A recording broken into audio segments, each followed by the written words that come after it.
Hello, my PowHERHouses. So at this stage in the game, depending on when you're hearing this podcast, you may be very sick and tired of hearing about set big goals or what are your New Year's resolutions. And often it can seem extremely overwhelming and perhaps like self-defeating to always hear the big stuff, all of the grandiose ideas or the big hairy goals. And sometimes it can cause us to freeze up or feel like we're never going to accomplish it or the thing or whatever that means to you, or it's so far away, it just doesn't feel attainable. And in truth, it's always figure outable, it's always attainable. And I love the idea of having big, huge goals. But I can empathize with the fact that they can feel extremely overwhelming. And Steph, our office manager, had brought it to my attention. And she's like, for me right now, all I'm doing is focusing on the little things. The little things, because I know at the end they're going to stack to the big things, but I need to break it down in a way where it doesn't cause me this extreme anxiety with everything else going on. So I said, you know what? That's a really good idea. And it's something that we can talk about because in part of our annual planning as a team, we break it down too. And it's a practice that I've been doing for a while because I also feel overwhelmed when you hear those big, huge annual goals. And then you feel like you have all this time to accomplish it. And, you know, sometimes, or old me used to be a wing and a prayer. Yeah, we'll have it happen. And when we missed target, we couldn't figure out why, what went wrong. And so now we focus on the little things and compartmentalizing. And so that's really what I thought would be helpful to talk about today and break down. And perhaps you can take fragments of this podcast or all of it and implement it in your life or business or both. And so first, it is the idea of habit stacking. So for those of you who have actually read Atomic Habits by James Clear, which that book is brilliant, by the way, highly recommend you grab a copy if you haven't yet. But it is a concept he talks about quite a lot. It's been around for probably centuries, actually. But to accomplish something, it's really important to start small and stack on top of it. So really, if you say to yourself, I want to lose 20 pounds, start going to the gym every day, make another $100,000 in profit. And I also want to start having more meaningful relationships and having date night with my husband every single week. I don't know, just an example, right? If you were to start all of those things overnight tomorrow, the chances are you are setting yourself up to fail. Because if you are looking to change a lot or a lot of one thing, to think you can do it overnight is not very realistic. And that doesn't mean you aren't disciplined, you aren't capable. It just means how can you actually set yourself up for success versus setting yourself up for failure? And the reality is regardless of your level of success, discipline, or ability to do hard things, all of us are typically resistant to change, and we have to build on it to make it a habit, to make it part of our lifestyle. And I've done this over decades of my life and incorporating little things, whether it's related to business, my personal life, or health. And so I'll give you an example. Years ago, I wanted to start waking up earlier.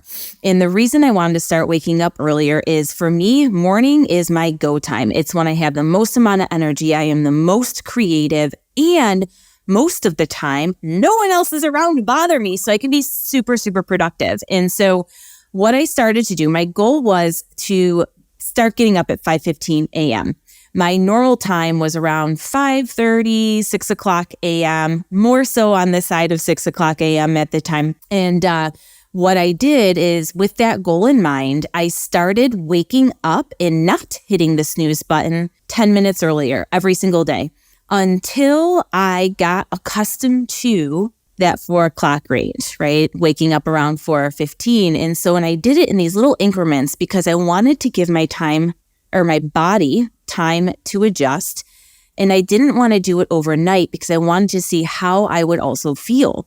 And what I realized as I started to get up earlier is that I wasn't more tired. I still got plenty of sleep. And now I track my sleep like a lunatic, by the way.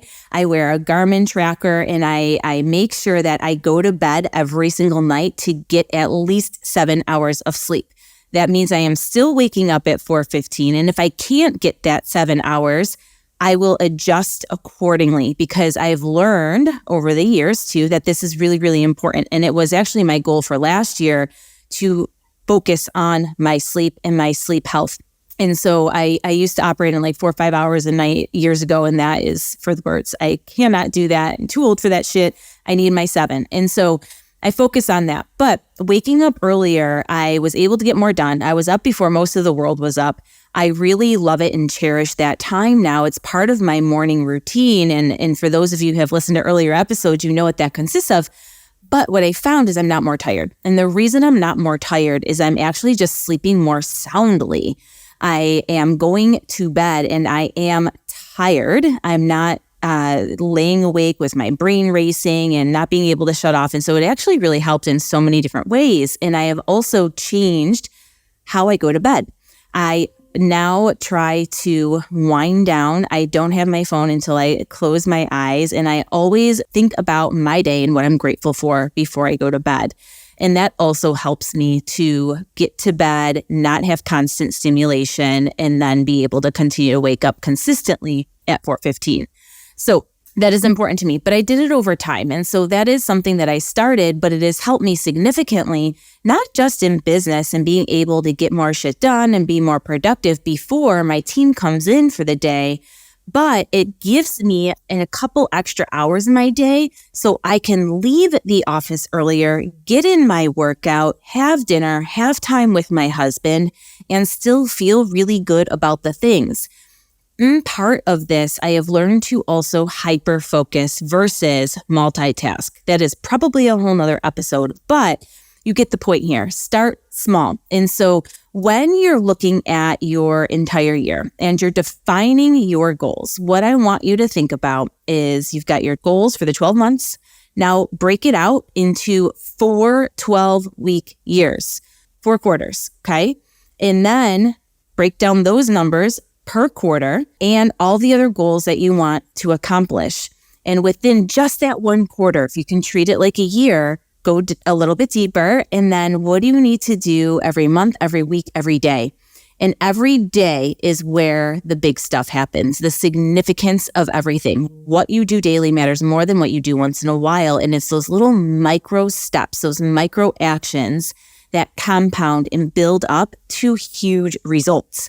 And if you measure your results and you track them so you can see your progress, you will be amazed, and psychologically you'll be excited to continue to keep going because you're going to see your progress. You're not going to see it day to day overnight, but when you look a month out, 2 months out, 3 months out, because you've been consistent in those daily micro actions, you're going to see the needle move just a little bit.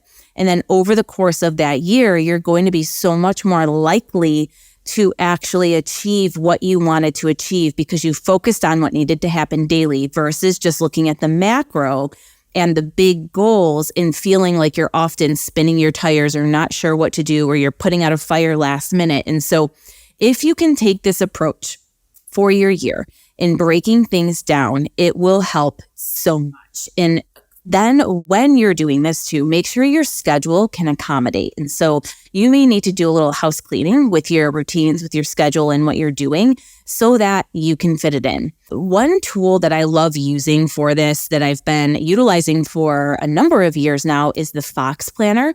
And I use that planner not for my schedule. You know, I use Outlook for that. Outlook runs my life. Everybody who knows me knows that. But what I do use it for is productivity and effectiveness. I use every single day. I write down what I'm grateful for. At the end of every month, they have a reflections period so you can see, hey, what did I learn? What went really well this month? What do I want to celebrate? And what didn't go as planned? What do I need to improve on to continue to move the needle? Or what do I want to add? What do I want to subtract? And then every single week, they have a habit tracker. And that habit tracker is really what I want to make sure I check off every single day. And so that is where I put the things that I know are challenging for me to do, but I need to do them and they help move the needle. So to give you an example and some context around that, for me, it is things like yoga. Yoga is really good for me. I know it's good for my body, but man, do I hate going. I have to pretend to love it to get my ass there. And then when I leave, I feel amazing. So yoga is always on there. I try to have a goal to do yoga twice a week. Stretching is a daily thing for me. I need to stretch daily. It's hard as fuck for me to do it. Why? I don't know. It takes 5 minutes, can never do it. It is a goal. What I don't have on there is drinking a gallon of water because I can do that with my eyes closed. So don't put on the things that you're already doing or are easy for you to do. These are stretchy things. I also have what a growth, it's called growth. That I know what that means, but I'll explain what it means to you. Is I'm an introvert. I do not enjoy networking or going to events or things where I don't know everybody. It causes me to clam up and get really nervous and anxious. However, I know that helps me move the needle in business. It is very important for me to make new connections with people because it's how I've grown my business over the years. And it's also how I help others as well. And so growth for me is on there, and I want to do one growth thing every single day. Now, that doesn't mean I'm doing one growth thing as far as a networking event every day. That is madness. But I want to put myself in a position that causes me to stretch the rubber band every single day. So that may mean doing a live video on social media. It might mean sending a DM to 10 people every day. It might mean going to a networking event once a week or going to some kind of event where I'm going to meet new people.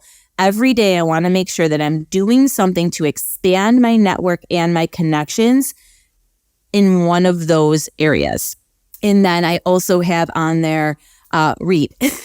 Read or study. Reading a physical book is nearly impossible for me. And I am trying to do that right now. I'm in the middle of the 75 hard challenge. It's 10 pages a day.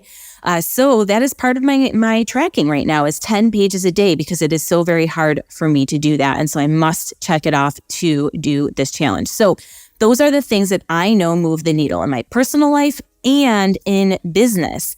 There are a few more on there that I won't bore you with, but I think you get the point. So track what you need to do daily, know what that looks like based on your goals, and then take action. Commit to taking action.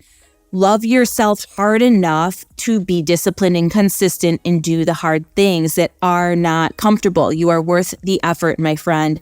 So that is how we look at micro movements, how we plan for our year. And if you have questions about this, or you want to get more specific, or you're unclear as to where to get started or how it applies to you, please reach out. It is important to start this with a vision, of course, so that you have some kind of emotionally linked anchor as you're completing all of your goals. And we have a ton of resources on vision as well. So I hope this is helpful, breaking things down into baby steps, maybe using the 12-week year method, or periodization truly is what it would be more technically called. And reach out. We are here to help. We are here to support you. We have so many resources, so many tools. And so do not let yourself fall to the wayside as you're supporting everyone else. Make sure that you do the things daily to stack on what you want and what you want to achieve and accomplish to give yourself more fulfillment and the success that you deserve, and ultimately living your best life. So until next time, my powerhouses, continue to be courageous.